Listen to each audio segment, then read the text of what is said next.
Ето тук ще растат доматите и краставици, а тук картофки. А горската ягода? Не. Мастер и горската ягода. А какво мислиш за горските ягоди? Може би после. Горската ягода? О, аз знам за това лакомство всичко. Обърнахте се правилно.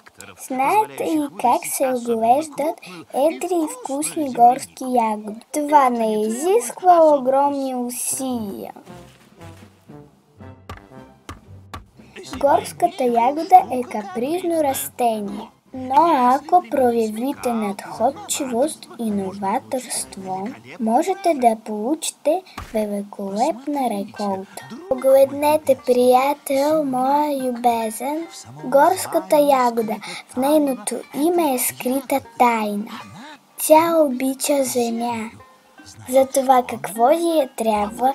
Повече земя, разбирате ли?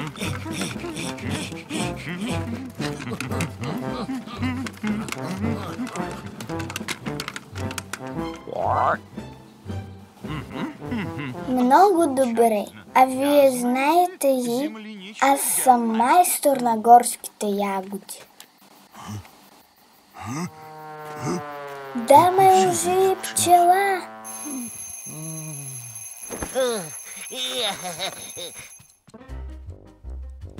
Приятел моят любезен, знаете ли как правилно да се грижи за горските ягоди? Тя трябва да бъде хранена. Даралеж! Даралеж, не си ще е риболов? Приятелю, ти можеш да станеш моя наследник в яговото изкуство. Даралеж, не се разсейвайте. И първото нещо е да се каже не на всичко, което стои между вас и горската ягода.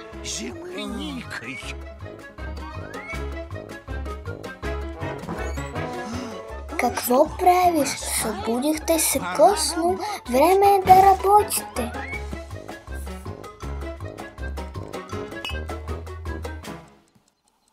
Даралеж, ти по някакъв начин се увлече. Не можем да общуваме, трябва да мисля за горски ягоди през цялото време. Според графика на Лусяш, първите издънки трябва да поникнат скоро. Реколтата е почти тук. Даралеж, ау!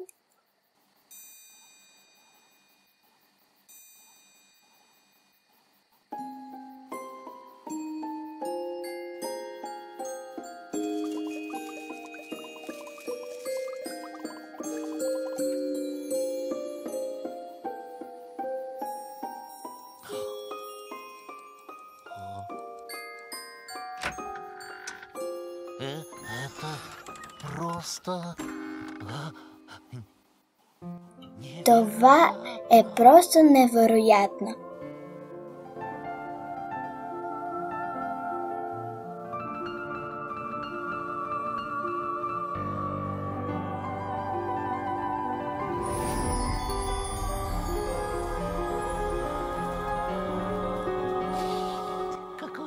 Какъв прекрасен вкусен аромат!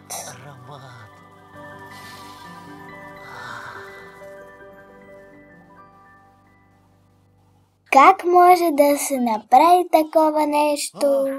Ох, ох, ох! Невероятен смрад! Напълно съм съгласен с Нюша. Смрад е невероятен. Какво ще направи? Странно, това е неразбираемо. Направихме всичко логично. Какво върви добре с ягоди? Мляко и заквасена сметана. Ето защо я хранихме с най-вкусните неща. Сладко и мляко. И рециново масло. Поздравления! Създадохте цяла куп компост. Ягодите растат в гората.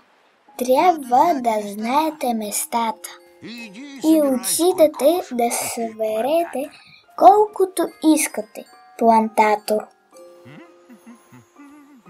Да отидем на риболов. Знам майстора на риболова. Риболовът е предизвикателен въпрос, ще те науча. Постърва обича, цветя от чай роза. Вече сте ме научи на основното нещо. Какво? Кажи не. Крош. Любопитно. Излишните горски ягоди имат отрицателен ефект върху таралежите.